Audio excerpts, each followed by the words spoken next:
Hola, buenas tardes a todos. Vamos a empezar con la sesión sobre la técnica FUE de trasplante capilar.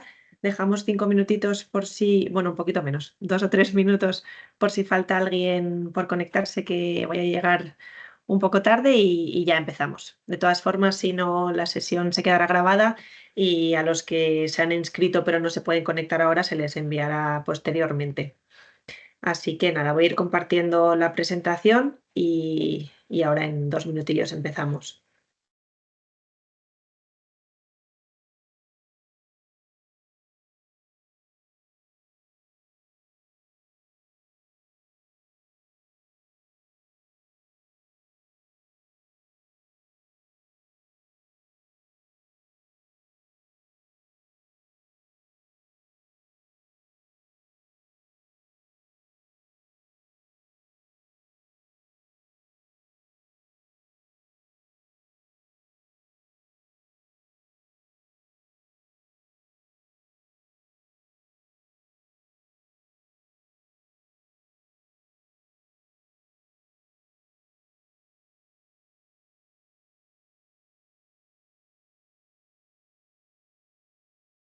Vale, pues vamos a ir empezando. Me presento rápidamente. Yo soy Ana de Diego y soy docente del máster de Tricología y Microinjerto Capilar. Y eso, vamos a hablar en esta ocasión sobre la técnica FUE. Recordaros que empieza una nueva edición del máster la semana que viene, si no me equivoco es el día 26, y me comentaban los compañeros que quedaban algunas plazas todavía, poquitas, pero que algo quedaba por si hubiese algún interesado. Eso, que sepáis que justo empezamos una edición ahora y vale, para que os pongáis en contacto con ellos, que ya os cuentan con más detenimiento. Bien, pues empezamos definiendo lo que es un trasplante capilar, ¿vale? Es un tipo de cirugía en el que buscamos repoblar un área alopécica. Os pongo ahí microinjerto capilar, trasplante capilar, injerto capilar, son todo formas de definirlo, son todo términos correctos. Y como decíamos, eso, vamos a buscar a partir de un área donante, de las unidades foliculares que tengamos en un área donante del propio paciente. Este concepto es fundamental. El pelo que vamos a trasplantar es del propio paciente. Nunca vamos a poner pelo de otro paciente ni pelo sintético. Lo que vamos a hacer es coger de zonas que no están afectadas por la alopecia y pasar esas unidades a las zonas donde tiene menos pelo o donde tiene la alopecia. En concreto, la técnica FUE es una de las técnicas que se utilizan en trasplante capilar. Es verdad que es con diferencia la más utilizada, ha tenido un crecimiento exponencial en los últimos años, pero simplemente comentaros que no es la única técnica que existe, ¿vale? Hay otras técnicas, la técnica de la tira, hay más opciones que, aunque esta sea la más utilizada, no es la única. Entonces sí que tendremos que tener en cuenta si el paciente que vamos a operar o vamos a trasplantar tiene indicación para esta técnica FUE. El método FUE se basa en la extracción de las unidades foliculares de forma aislada, ¿vale? Considerándose una extracción mínimamente invasiva. Es importante el concepto de que no es una técnica carente de cicatriz. Sí que es verdad que va a dejar unas cicatrices mínimas, prácticamente imperceptibles, si hacemos bien la técnica y si todo sale bien, pero hay que tener en cuenta que algo de cicatriz se puede quedar, ¿vale? Vamos a encontrarnos pacientes que a lo mejor van a llevar luego la zona de donde extraemos, la zona donante, muy, muy rapada, y hay que advertirles que a lo mejor sí que se puede percibir una pequeña cicatriz, ¿vale? Porque venden mucho esta técnica como técnica sin cicatrices y eso no es del todo cierto. Sí que es verdad que es una técnica con mínima cicatrización. Entonces, la gran diferencia con otras técnicas es eso, es que extraemos, vemos ahí en la foto de la derecha, un punch, que ahora explicaremos que son los elementos que utilizamos para extraer esas unidades foliculares de la zona donante, de una en una, cada una por separado. La zona donante normalmente, en la mayoría de los casos, va a ser esa zona posterior de la cabeza, ¿vale? Si os fijáis en las personas calvas o con alopecia que veis por la calle, por mucha alopecia que tenga una persona, normalmente veis que mantiene la zona posterior, ¿vale? Estamos hablando de una alopecia androgénica o androgenética, que es la más frecuente. Entonces, la zona posterior de la cabeza no es tan sensible a los andrógenos. Sabéis que la alopecia androgénica tiene un componente genético y un componente hormonal, ¿vale? Son los andrógenos los que hacen que el pelo se vaya haciendo fino. Entonces, hay diferentes patrones, hay gente que pierde densidad de forma general, hay gente que pierde densidad de forma localizada en coronilla, hay gente que la línea de implantación o la línea de las entradas se le va yendo hacia atrás, pero normalmente casi todo el mundo mantiene esa parte posterior. No todo el mundo mantiene o sea, la parte posterior de la misma manera, ¿vale? Sí que hay gente que nos vamos a encontrar que tenemos una zona donante más limitada, o bien porque tenga una alopecia muy avanzada, o bien porque sea, por ejemplo, un paciente que se ha sometido a cirugías previas. Entonces, conceptos importantes sobre la zona donante. Concepto de dominancia donante. Vale, no tiene las mismas características el pelo de la zona posterior de la cabeza que el pelo de la zona superior. Normalmente, como decimos, esa zona se suele mantener porque es más independiente de andrógenos, ¿vale? No se afecta tanto por ese componente hormonal. Entonces, la dominancia donante lo que nos viene a decir es que el pelo que trasplantamos mantiene las características de esa zona inicial. Es decir, que ese pelo va a tener menos posibilidades de miniaturizarse, ¿vale? Eso va a ser positivo. Miniaturizarse es el pelo que se va haciendo fino. Va a ser positivo porque las unidades que yo trasplante a la zona receptora no van a sufrir tanto el proceso de alopecia como el pelo que sea inicialmente que pertenezca a esa zona. Otro concepto muy importante, que es muy básico, pero hay que tenerlo muy claro, es que el pelo que sacamos no vuelve a salir, ¿vale? Entonces, tenemos, lo primero, que saber que tenemos suficientes unidades disponibles en esa zona donante para cubrir el área alopécica que necesitamos. Si tengo un paciente que prácticamente no tiene nada de pelo, tiene una escala de Norwood-Hamilton súper avanzada y la zona donante es muy, muy limitada, pues a lo mejor tengo que explicarle que no voy a poder al menos cubrir toda la zona alopécica. Puedo a lo mejor intentar reconstruir un poco primera línea, intentar poner algo en zona de entradas, pero no voy a poder conseguir cubrir toda la zona, ¿vale? Hay mucho marketing con trasplantes de unidades ilimitadas. Las unidades ilimitadas no existen porque siempre van a estar limitadas a la zona donante que tenga el paciente. Otra cosa importante en relación con esto, no podemos pasarnos de extraer unidades porque al final lo que va a pasar es que voy a mejorar la zona receptora empeorando la zona donante, ¿vale? Si yo saco demasiadas unidades de la zona donante, eso va a ser visible, eso se va a notar. Entonces, tengo que dejar densidad residual suficiente como para que no sea evidente que ahí he sacado pelos, ¿vale? Luego hablaremos un poco más de cifras, pero normalmente voy a sacar una de cada 6, 7, como muchísimo apurando una de cada 4 unidades y ya tengo muchísima experiencia, para que esas unidades restantes me tapen las zonas donde he sacado el pelo y no se vea, ¿vale? Y luego otra cosa muy importante es que tengo que extraer de esa zona de manera muy homogénea. No puedo pasarme un montón y extraer un montón de unidades de una zona y en otra que prácticamente no sacar nada porque se va a notar esa diferencia. Vale, aquí bueno, veis un paciente que efectivamente se han obtenido las unidades de la zona posterior. Se ve que se ha extraído solamente de la zona derecha, probablemente porque sea una cirugía que se va a hacer en 2 tiempos.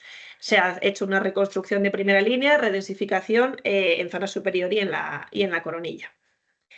Concepto también importante, la unidad folicular. No vamos a trasplantar pelos, sino unidades foliculares, ¿vale? Una unidad folicular puede estar formada por varios tallos, por varios pelos. Normalmente entre 1 y 5 pelos. Como veis ahí, esta es una imagen tricoscópica de cuero cabelludo, se ve perfectamente cuando hacemos una tricoscopia las unidades foliculares separadas, ¿vale? Esto hace que sea bastante fácil extraer esas unidades por separado. Pero tener en cuenta que una unidad folicular es el conjunto formado por el folículo piloso, la glándula sebácea, la glándula sudorípara y el músculo erector pili. Y que cada unidad folicular puede tener varios pelos. Depende de si son unidades con más o menos pelos, las vamos a utilizar para una zona u otra, que eso lo veremos un poquito más adelante. Vale, riesgo de transección. Este es el principal riesgo que corremos en una técnica FUE si no lo hacemos de manera correcta. ¿Qué es la transección? La transección es que cuando yo meto el instrumento para obtener esa unidad folicular con el tejido circundante, si no lo hago en la dirección a la profundidad correcta y con el diámetro del punch, el punch es el instrumento que utilizamos para extraer las unidades foliculares, ¿vale? Para tunelizar.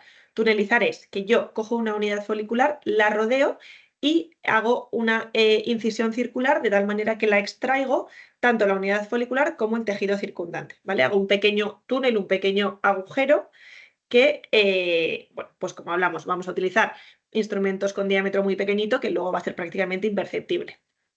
¿Qué pasa con la unidad folicular? Yo cuando rasuro el pelo para un trasplante no lo rasuro al cero, sino que dejo un poquito de guía, dejo el pelo mínimamente largo como para poder un poco predecir la dirección que tiene esa unidad folicular.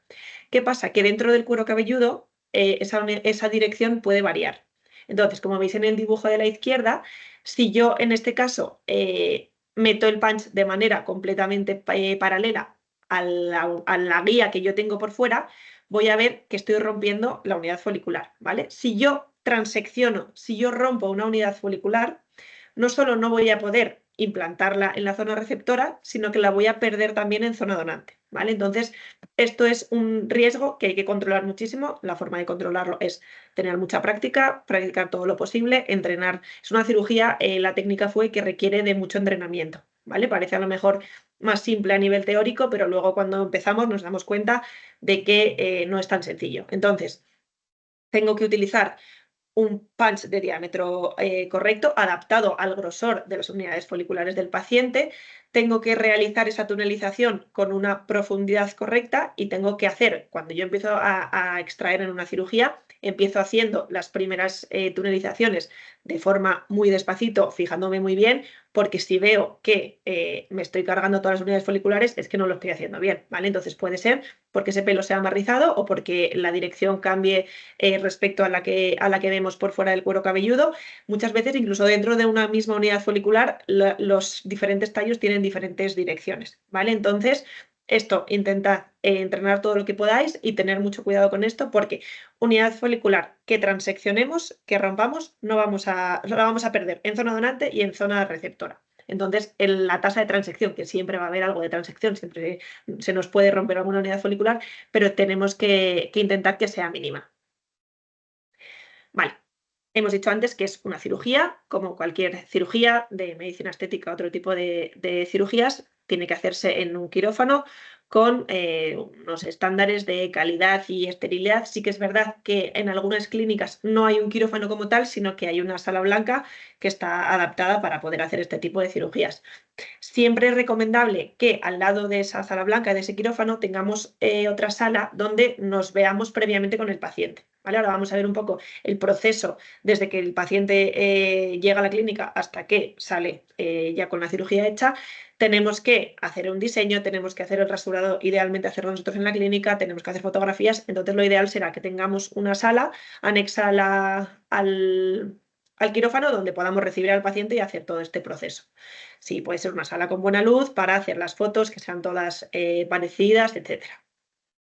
Vale, uno de los aspectos fundamentales para que una cirugía de trasplante capilar fue o no fue tenga buen resultado es que hagamos una correcta selección del paciente. No todos los pacientes son candidatos a trasplante capilar, ¿vale? Entonces, hay un montón de factores para seleccionar candidatos. Os pongo aquí primero algo que me parece importante, que es que el paciente tenga unas expectativas realistas sobre lo que puede conseguir. Hablábamos antes, un paciente con una zona donante muy limitada y un área alopécica muy grande, nunca vamos a poder cubrir todo ese área alopécica, ¿vale? Entonces, es muy importante que se lo expliquemos a los pacientes. Nos viene muchas veces con foto de famoso, foto de futbolista, con líneas de implantación súper bajas, un paciente con cierta edad, una alopecia avanzada. Tenemos que explicarles que no vamos a conseguir eso. Entonces, si vemos un paciente que no tiene unas expectativas realistas, que tiene algún trastorno de este tipo, trastorno dismórfico, etcétera, es mejor que no nos metamos en ese percal.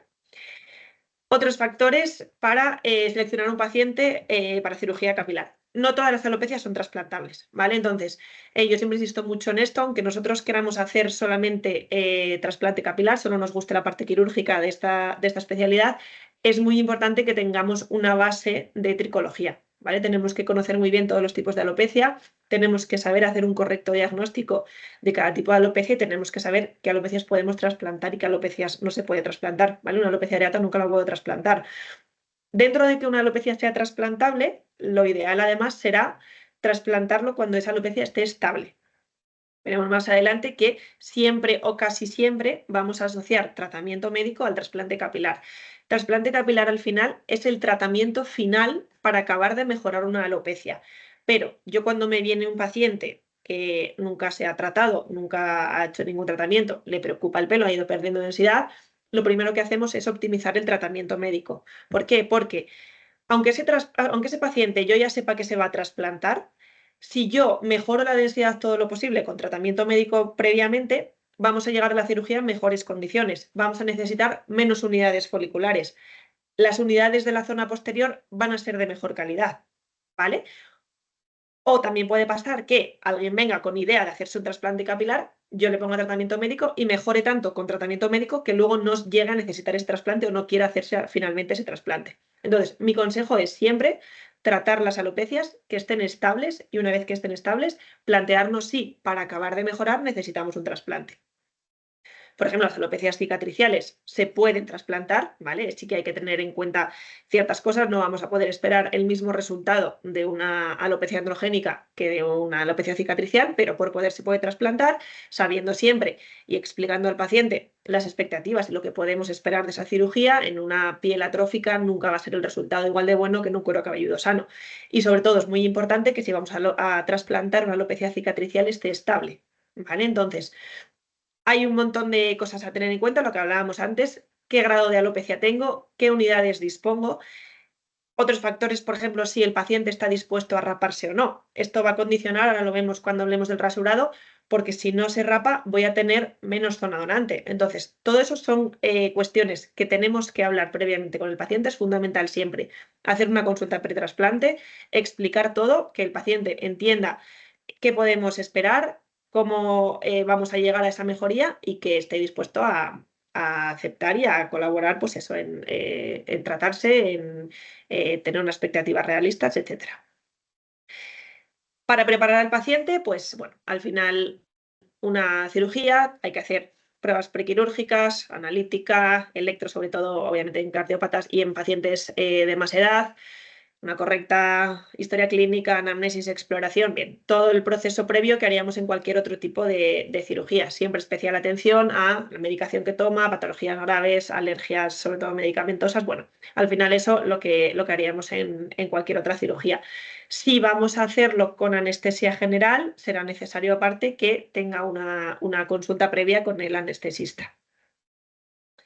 Consentimiento informado, siempre, siempre, siempre tenemos que tener un consentimiento informado, como es lógico, y lo ideal es que no se lo demos en el momento de la cirugía, el mismo día de la cirugía, ¿vale? Al final el paciente viene nervioso, no se va a enterar igual, aunque se enterase igual, no le va a dar tiempo a preguntar las dudas. Normalmente en la consulta pretrasplante, cuando nosotros ya acordamos que vamos a hacer una cirugía, ya hemos hablado del tipo de cirugía, más o menos una estimación de las unidades que vamos a necesitar, de la técnica que vamos a usar.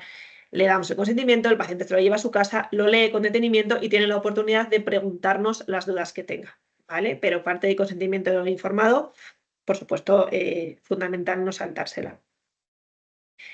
Vale, una vez que el paciente llega a la clínica, pasamos a la sala que comentábamos anexa al quirófano y vamos a hacerle fotos, ¿vale? Las fotos son súper importantes porque al final es el registro objetivo que yo voy a tener. Cuando el paciente pase en unos meses, pase un año, pase 9 meses y diga, no, si es que estoy peor que antes, es que estoy mejor que antes, nosotros siempre tenemos que tener un registro objetivo. Yo no me voy a acordar 9 meses después de cuál era exactamente la situación basal, ¿vale? Entonces, siempre fotos antes de raparle, después de raparle. Normalmente diseñamos, pintamos sobre el cuero cabelludo rapado el diseño que ya hemos hablado con él, si hay que hacer algún retoque, si vemos que pues, la entrada un poquito más abierta, un poquito más cerrada, todo eso lo revisamos, aunque ya lo hemos hablado previamente con él, lo revisamos por última vez en esa sala previa a pasar a la cirugía. Y lo mismo, hacemos fotos también de ese dibujo del diseño. En cuanto al diseño, siempre consensuado entre paciente y cirujano, lo que hablábamos antes. Si vemos que el paciente tiene un diseño o quiere un diseño demasiado optimista, es mejor que no hagamos este trasplante. El objetivo del trasplante capilar va a ser, por supuesto, una mejoría estética, pero va a ser que el trasplante no se note. Obviamente su madre, su padre o su compañero de trabajo va a saber que se ha hecho un trasplante capilar, pero la idea es que yo vea a esa persona por la calle y no note que lleva un trasplante capilar, que la línea de implantación es demasiado baja. O sea, tiene que ser algo natural. aparte de ser algo natural, tiene que ser algo que quede bien ahora y que quede bien en el futuro, ¿vale? Por muy estabilizada que esté la alopecia, es probable que con los años pueda seguir avanzando, especialmente en pacientes que no sigan con el tratamiento médico. Entonces, tengo que hacer un diseño que sea estético ahora y que sea estético en el futuro, dentro de 3 décadas, cuando el paciente ya sea más mayor. La idea es hacerse solamente un trasplante capilar, ¿vale? Mucha gente, yo en consulta veo mucha gente que cree que lo normal es hacerse 2, 3 trasplantes, nadie les ha hablado del tratamiento médico, nadie les ha explicado que tienen que tratarse para estabilizar la alopecia y que lo ideal es hacerte solamente un trasplante en tu vida, que puedes luego necesitar un pequeño retoque, lo que sea, casos puntuales, pero no que sea, bueno, pues yo ahora te hago un trasplante, no te trato, tu pelo se va a seguir haciendo fino, tu pelo basal que estaba en la zona receptora, entonces luego te haré otro trasplante cuando sea necesario, básicamente porque lo que hablábamos antes, el pelo que saquemos de atrás no vuelve a salir, cada vez voy a disponer de menos zona donante. Bueno, esto os pongo un poco recomendaciones preoperatorias, cada profesional tiene las suyas, ¿vale? Hay algunas cosas que son comunes a todos, pero luego aquí cada uno lo adapta un poco a sus cosas, pero bueno, sí que pues eso, evitar tabaco, evitar alcohol, los días previos no usar medicamentos antiinflamatorios, si tiene cualquier alergia, cualquier enfermedad importante que nos lo notifique, ciertos suplementos vitamínicos también pueden aumentar el riesgo de sangrado, suspenderlos. El minoxidil lo suspendemos, es verdad que aquí no hay consenso exactamente de con qué antelación hay que suspenderlo, pero siempre se suspende, así como los antiandrógenos se pueden mantener, el minoxidil lo suspendemos. Bueno, que no es necesario que se corten el pelo, sí que hay gente que prefiere ir cortándose el pelo progresivamente para que luego si se va a rasurar el cambio no sea tan llamativo, pero no sería necesario. Que lleguen con el pelo limpio, lo que está ahí abajo de la ropa con cremallera o botones parece una tontería, pero es muy importante porque las unidades foliculares que acabamos de implantar no se pueden tocar, no se pueden rozar. Si el paciente viene a la cirugía con una camiseta con el cuello súper cerrado, luego no va a poder vestirse porque corremos el riesgo de cargarnos todas esas unidades. Entonces, todo esto, mi recomendación es darlo siempre por escrito, que él se lo pueda rever el día antes de la cirugía en su casa y que no tenga ninguna duda. En cuanto al rasurado, ya ha llegado el paciente, ya le hemos hecho las fotos antes de raparle y ahora vamos a raparle. Lo ideal siempre es rapar en la clínica, ¿vale? Porque al final, bueno, pues nosotros sabemos pues eso, a lo mejor se rapa en su casa, se rapa al cero y nos quedamos sin esa guía que hablábamos antes para saber cómo más o menos o predecir la dirección del pelo. Vamos a dejar, pues eso, 1 o 2 milímetros de pelo aunque rasuremos para orientarnos un poco de la dirección que pueden tener esas unidades foliculares.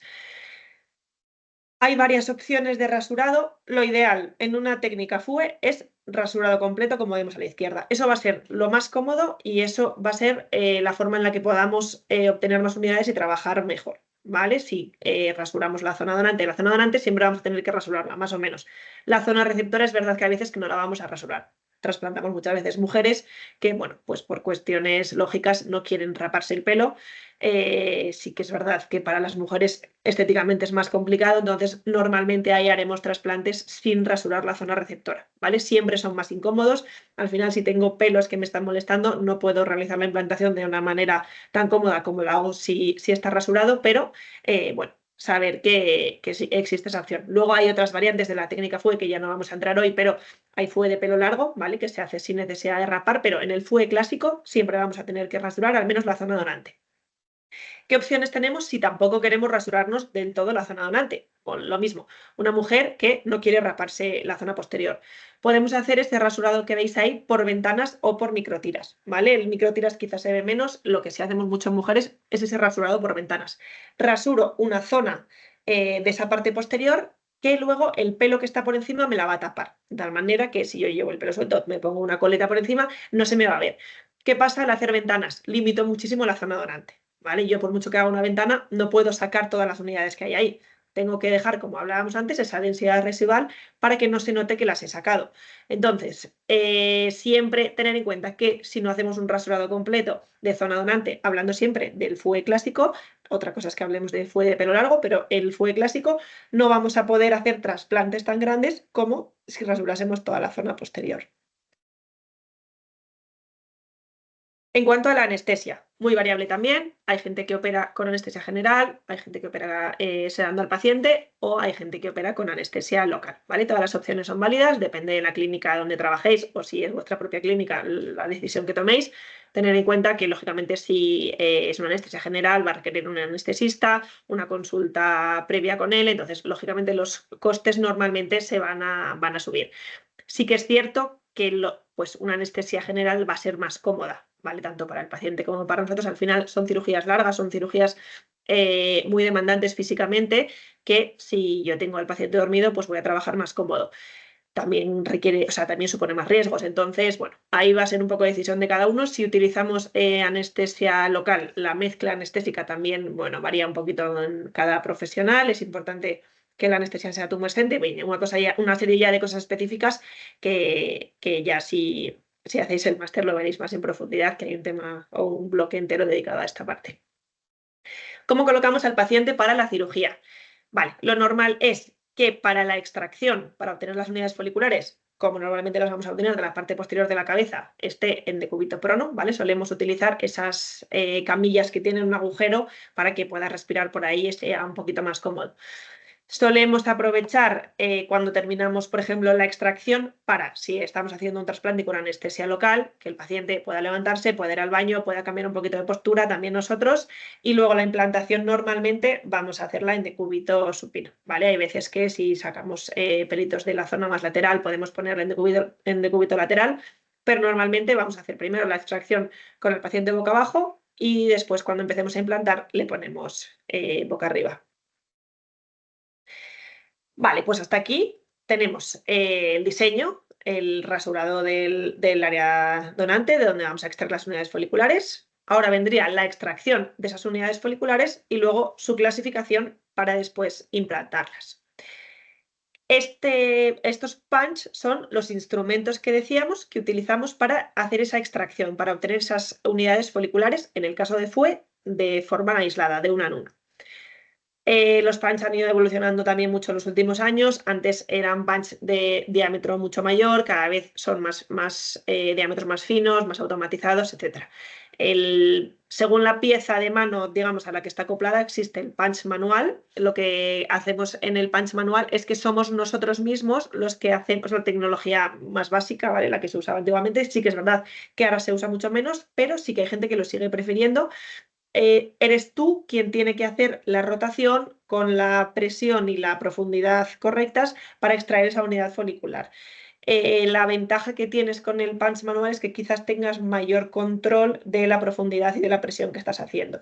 Entonces, bueno, hay quien considera que eso disminuye el riesgo de transección. Lo que hacen algunas personas es hacer esas primeras incisiones esas primeras extracciones con el punch manual y una vez ya que han visto más o menos cómo son las unidades foliculares, pasan al motorizado. El punch motorizado es punch muy similar al manual, pero que está acoplado a una pieza de mano que es la que hace esa rotación de forma, digamos, automática. ¿Vale? Entonces, esto luego también los hay, bueno, pues cada vez se hacen más complejos, pues cuentan las unidades foliculares, controlan la velocidad de rotación. Bien, ya luego si os metéis en este mundo veréis que lo hay un mundo en todos estos instrumentos. Se considera mejor en sentido de que requiere menos esfuerzo. Al final no eres tú el que tienes que estar haciendo la rotación y la presión en cada unidad folicular, sino que la hace el punch de manera automática. Luego hay otras opciones, la extracción automatizada, veis ahí que eso es un punch que luego tiene un punch motorizado que tiene un reservorio donde se almacenan las unidades foliculares, ¿vale? Tiene una sustancia humectante que las conserva de forma correcta. Entonces, mediante succión se van almacenando en este reservorio y en principio la idea de esta extracción automatizada es que se manipule menos la unidad folicular con las pinzas. Las unidades foliculares son extremadamente sensibles, ¿vale? Entonces tenemos que manipularlas siempre con muchísimo cuidado, porque si yo las manipulo con demasiada fuerza, las toqueteo demasiado, me voy a cargar la zona del bulge, que es donde están las células madre, y esa unidad folicular no va a ser viable. Luego está la extracción robotizada. Bueno, esto sí que es verdad que quizá no está tan extendido todavía a día de hoy. Son muy complejos, también muy caros. Es verdad que al final se ha visto que no son tan independientes de operador, entonces, bueno, tiene todavía bastantes dificultades técnicas que hace que no esté súper extendido su uso, pero que sepáis que existe esta opción. Eso era según la pieza de mano al que está acoplado el punch. Ahora, según el filo, existen punch afilados, punch romos, punch híbridos entre los afilados y los romos.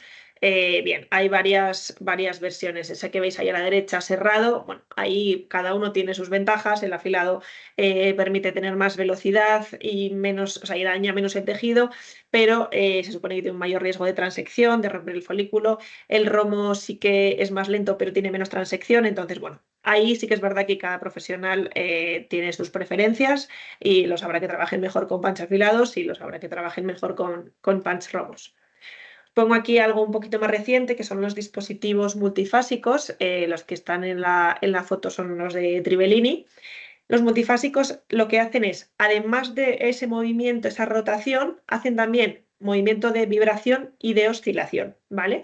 Entonces, bueno, esto es una tecnología ya un poquito más compleja, permite hacer ese trasplante de pelo largo, ¿vale? Para hacer el trasplante con pelo largo necesitaríamos estos dispositivos multifásicos y lo que os decía antes, ya aquí hay un mundo con un montón de historias que iréis conociendo poco a poco.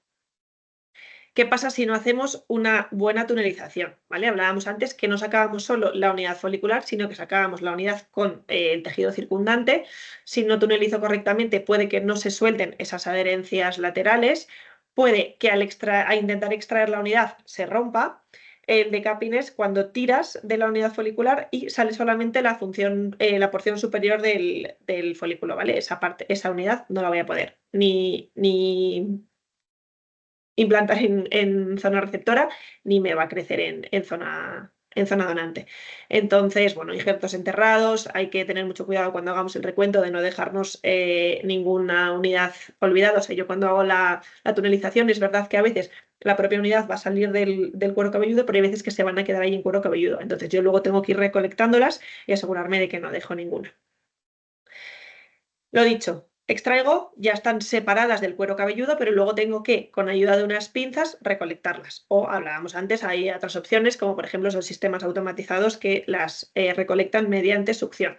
Normalmente vamos a ir recolectando cada X extracciones, o sea, siempre tenemos que llevar, la cirugía capilar no es me pongo allí, pongo música y me olvido de todo, o sea, tenemos que tener un control muy estricto, tenemos que saber cuántas unidades estamos extrayendo, tenemos que saber cuántas tengo de un pelo, cuántas tengo de 2 o 3 pelos, entonces, pues eso, yo voy a elegir un número 50, 100, una vez que haya hecho 50 tunelizaciones, voy a recolectar todas esas unidades para después clasificarlas.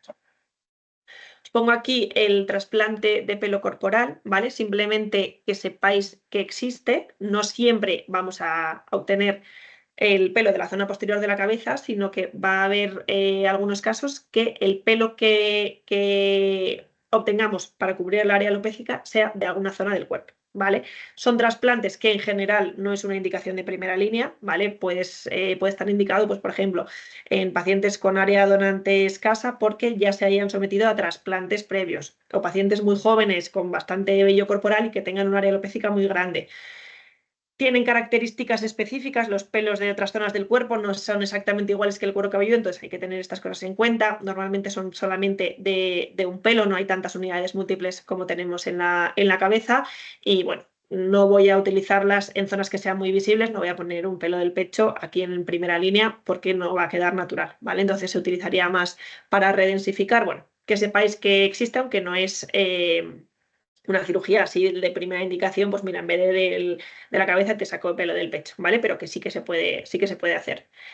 Luego simplemente comentaros que no solo se trasplanta el pelo del cuero cabelludo, ¿vale? Hay trasplante de otras zonas, hay trasplante de cejas, esto lo vemos bastante en mujeres pues que se han depilado de forma excesiva las cejas y han acabado haciendo una alopecia cicatricial. Muchas alopecias cicatriciales, no sé si os suena la alopecia frontal fibrosante, afecta también a las cejas, ¿vale? Entonces sí que hay gente que se va a trasplantar las cejas. Requiere también muchísimo entrenamiento, son cirugías bastante complicadas porque es difícil que el resultado sea bueno, ¿vale? Es muy importante hacer un diseño bueno, que la dirección y el ángulo de implantación sean correctos. Bien, que sepáis que también se hace trasplante de ceja, trasplante de barba en hombres, pues, o que no tienen barba eh, o sea, o que nunca han tenido o que tienen baja densidad. Las zonas donantes que se utilizan para la barba normalmente son o el cuero cabelludo, el pecho, y se utiliza también mucho la barba de la zona del cuello, ¿vale? Pero lo mismo, aquí tener muy en cuenta que hay que hacer una técnica súper minuciosa porque esta zona es muy visible. Si dejo una cicatriz aquí o unas cicatrices feas, pues no va a ser bueno el resultado. Vale, ya hemos extraído los folículos, ya hemos hecho la recolección y ahora, ¿qué tengo que hacer con esos folículos? ¿Cómo los mantengo? Dos aspectos fundamentales: tienen que conservarse húmedos y tienen que conservarse en frío, ¿vale? Entonces, normalmente vamos a tener unas placas de Petri con una solución de conservación. Podemos o bien tener esas placas de Petri que tienen subdivisiones para ir clasificándolas de unidades de un solo pelo, de 2 pelos, de 3, 4, o tener varias placas y en una ponerlas de un pelo, en una ponerlas de 2 y en otra ponerlas las de 3 o 4. Porque es importante separar por número de pelos. Porque si yo, por ejemplo, lo que quiero hacer es reconstruir una primera línea, voy a utilizar unidades de un solo pelo. Si yo pongo aquí unidades foliculares con cuatro pelos, pues no va a ser un resultado natural, ¿vale? Entonces, esas de 4 pelos, ¿para qué me van a venir bien? Para redensificar, para que me cubra muy bien una zona que no sea tan visible, ¿vale? Entonces, eso, saber que siempre tenemos que mantenerlas húmedas, mantenerlas en frío y eso, que tenemos que ir recolectándolas periódicamente, porque si no, si yo dejo una unidad folicular durante un montón de tiempo en el cuero cabelludo, se acaba secando. Lo que hablábamos, separarlas según el número de unidades. Hay veces esas placas de Petri con divisiones en las que están separadas por el número de unidades foliculares. Como hablábamos antes, son estructuras súper sensibles, hay que tener muchísimo cuidado con la manipulación. Si somos muy brutos con las pinzas, nos vamos a cargar las unidades foliculares y no vamos a tener que implantar. Entonces, eso, nunca tocar la zona del butch, la zona donde están las células madre, y tener siempre muchísimo cuidado. Porque es importante tener un buen entrenamiento y conseguir una buena velocidad de extracción, porque vamos a disminuir tanto el tiempo que el paciente está anestesiado, vamos a disminuir el tiempo total de cirugía, que ya son cirugías de por sí que son muy largas, y vamos a disminuir el tiempo que esos injertos están fuera del cuerpo, ¿vale? Entonces, disminuimos tiempo de isquemia y mejoramos la supervivencia. Siempre tenemos que hacerlo lo más rápido posible sin que eso suponga aumentar la tasa de folículos transeccionados, de folículos rotos. Vale, hablábamos, esto lo he comentado antes, que en el diseño de la zona receptora vamos a ver cuántas unidades necesito o sea, unidades de 1, de 2, de 3. Hay veces que si, por ejemplo, yo necesito más unidades de 1 y no tengo, lo que puedo hacer es dividir una unidad más grande y cortarla para tener más unidades de 1, ¿vale? Hay veces también que si a lo mejor utilizamos un punch que es demasiado grueso, vamos a tener demasiado tejido circundante, entonces habrá que luego retocar esas unidades. Lo ideal es que las tengamos que tocar lo mínimo posible. Y ya pasamos por último a la última fase, que es la de implantación folicular. Es colocar esas unidades foliculares que he extraído donde quiero cubrir o mejorar esa alopecia. Esta fase, bueno, un poco como todas, pero es fundamental para obtener un buen resultado. Hay varias técnicas. La elección de una técnica u otra depende de varios factores. Quizá os diría que el más importante es la técnica que cada uno sepa hacer. Hay gente que sabe mucho mejor implantar con pinzas y haciendo incisiones, y hay gente que tiene mucha más habilidad con implanters, ¿vale? Entonces, si yo me meto a hacer una cirugía con implanters y no he hecho cirugías con implanters, pues me va a llevar muchísimo tiempo y va a ser mejor que la haga con pinzas. Luego, pues depende de las unidades que tengamos, de la distancia entre unidades foliculares, de la densidad en cada zona. Sí que hay factores que eh, benefician más o sea, se benefician más de una técnica u otra, pero en general podemos utilizar cualquier técnica de implantación en cualquier cirugía FUE. Incisiones y pinzas es una de las opciones. Nosotros, o bien con una aguja de calibre ancho de 20-21G, vamos a ir haciendo las incisiones, ¿vale? Es muy importante que estas incisiones las hagamos con la correcta profundidad, con la correcta dirección.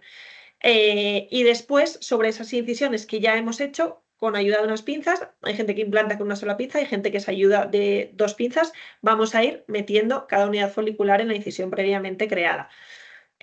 Una variante de esta técnica es el stick and place, que lo que hace es, hacemos una incisión y directamente metemos la unidad. Hacemos otra incisión, metemos otra unidad, ¿vale?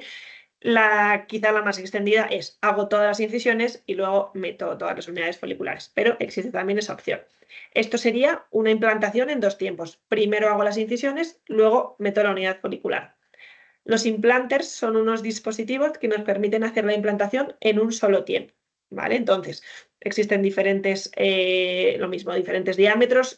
Si tengo que hacer unas incisiones más finitas, igual que antes, utilizaré una aguja más finita. Las incisiones no siempre se hacen con agujas, se pueden hacer con otro tipo de dispositivos, el FUE Zafiro, bueno, hay dispositivos específicos diseñados para hacer estas incisiones.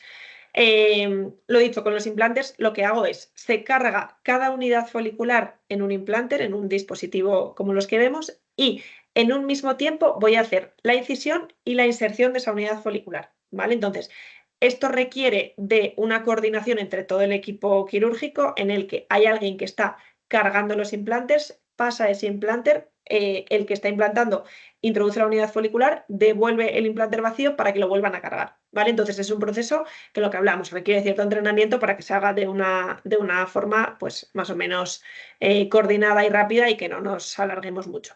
La ventaja en principio de los implanters es que tiene una menor manipulación de las unidades foliculares. Necesitamos varios implanters, ¿vale? Para una sola cirugía no podemos hacerlo ni con uno ni con 2 implanters para hacer esta coordinación entre la carga del implanter, la inserción de la unidad folicular y volver a pasarlo para que lo vuelvan a cargar. Estos sistemas KIP es algo quizá intermedio entre las dos cosas que hemos hablado antes. Son parecidos a los implanters, pero aquí la implantación es en 2 tiempos, ¿vale? No se hace a la vez la incisión y luego se implanta, o sea, no se hace a la vez la incisión y la inserción, sino que en las incisiones que ya tengo hechas, luego en vez de hacerlo con pinza, lo voy a hacer con estos dispositivos en los que coloco previamente la unidad folicular y que se supone que disminuye bastante la manipulación y aumenta la supervivencia, ¿vale? Entonces, que sepáis que hay varias opciones, que todas ellas son válidas, lo importante es hacerlo de una manera correcta. Como hablábamos con la extracción, también en la fase de implantación existe la opción de la implantación robotizada. Este robot que os pongo en la foto es el ARTAS y sirve también en su última versión para la implantación. Pero lo que hablábamos antes, es bastante caro, los tiempos de intervención están siendo muy largos, es bastante operador dependiente, entonces a día de hoy su uso no está súper extendido. Vale, he acabado la cirugía y cuáles son los cuidados postquirúrgicos que tengo que hacer tanto en la zona receptora como en la zona donante, ¿vale? Zona receptora, fundamental, no tocarlo. Eso tenemos que dejárselo clarísimo al paciente. No se pueden manipular esas unidades foliculares mínimo las 48 horas siguientes, ¿vale? Tenemos que evitar traumatismos, por eso hablábamos antes lo de la ropa que sea abierta, que no nos vistamos luego por la cabeza, que no le dé el sol directo. Tenemos que estar hidratando esta zona, pulverizándola cada poco los primeros días. Si se van formando costras, tenemos que explicar que esas costras no se deben tocar. Bien, no puede dormir apoyado sobre esta zona. Hay que darle todas estas recomendaciones, idealmente por escrito, para que el paciente lo tenga súper claro. En cuanto a la zona donante, normalmente les vamos a poner una pomada antibiótica y les vamos a vendar esa zona, que luego se podrá quitar el vendaje al día siguiente o a los 2 días.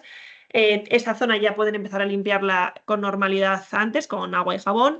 Tienen que seguir aplicando la pomada antibiótica. Lo que hacemos muchas veces en los trasplantes es que los primeros lavados los hacemos en la clínica, ¿vale? El paciente le da más seguridad si tú le ayudas a hacer esos primeros lavados. No se atreven muchas veces a tocarse las unidades foliculares, no se lavan la zona donante, tardan muchísimo en empezar a lavarse la zona receptora, acaban haciendo foliculitis. Entonces, bueno, todo el seguimiento que podamos hacer presencial siempre va a ser beneficioso.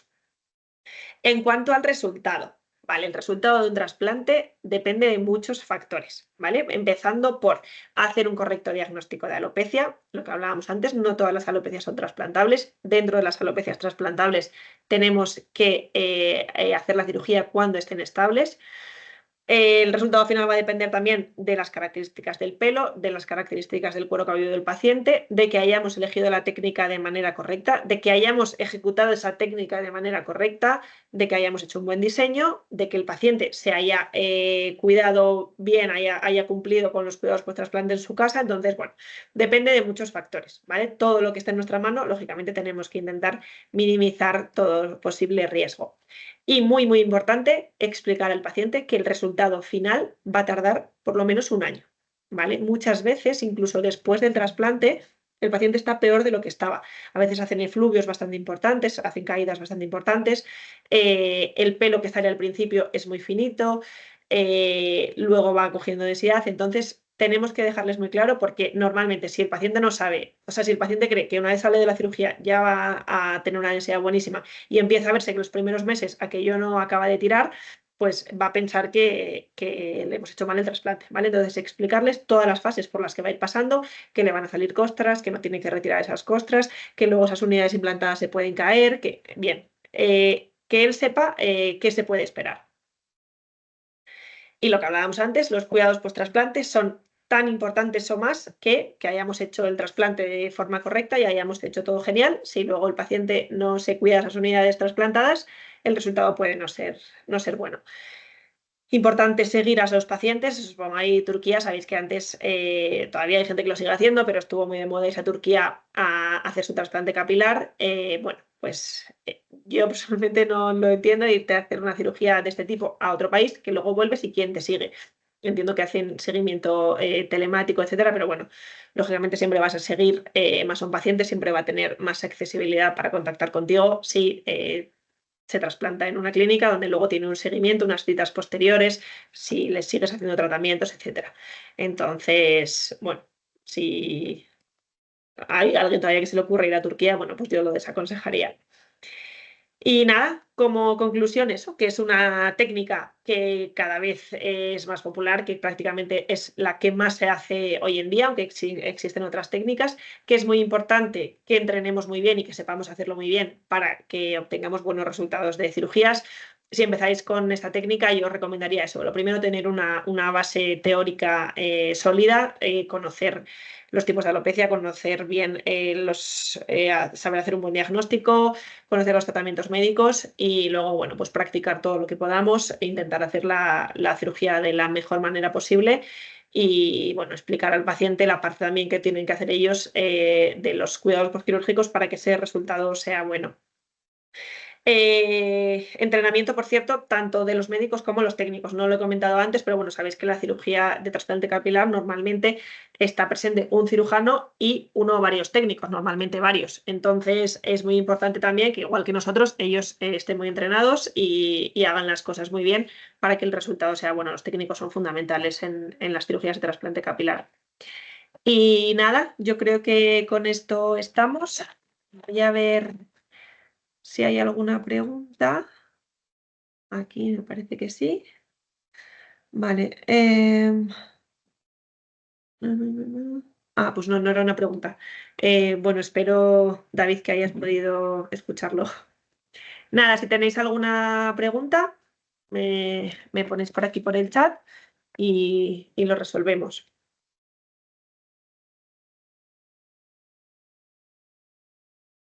Así me alegro. Y nada, eso. Esto es, bueno, un poco conceptos básicos, ¿vale? También orientado a gente que a lo mejor no haya tenido contacto con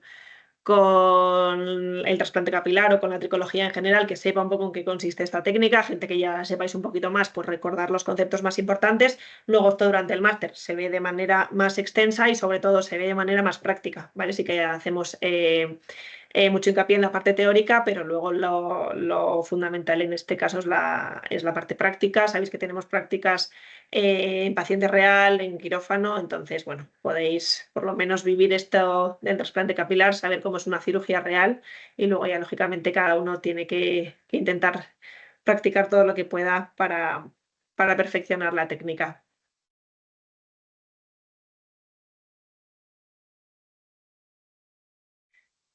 Vale, pues nada, yo creo que si no hay ninguna duda vamos a ir acabando. De todas formas, uy, encima me he extendido un montón, lo siento.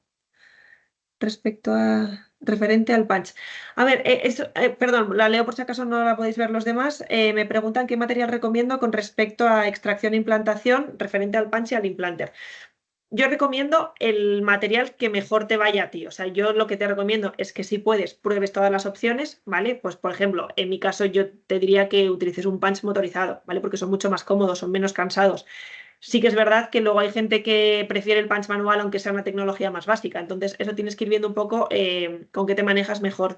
Respecto a la implantación, lo mismo. Hay gente que le resulta mucho más cómodo hacer incisiones y pinzas, hay gente que con los implanters se maneja mucho mejor, también pues a lo mejor te vas a encontrar en una clínica en la que los técnicos están mucho más formados en implanters, pues a lo mejor ya es un condicionante para que se realicen las cirugías con implanters, pero no hay una técnica realmente mejor que otra ni un patch mejor que otro. Hombre, pues los patches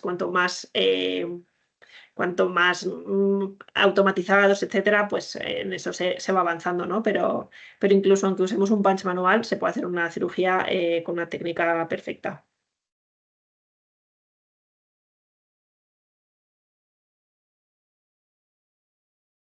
Vale, pues nada, lo dejamos aquí que cualquier cosa de todas formas, si tenéis alguna duda me podéis escribir, ¿vale? Y si es ya más sobre aspectos de matriculación en el máster, etcétera, ya os ponéis mejor en contacto con los compañeros de AMIR que os contarán mejor. Eso, ¿vale? Nada, saber simplemente que empezamos una nueva edición la semana que viene y que quedaba alguna plaza por si alguien estuviese interesado. Nada, os dejo que ya podáis descansar, que es muy tarde. Muchas gracias a todos. Hasta luego.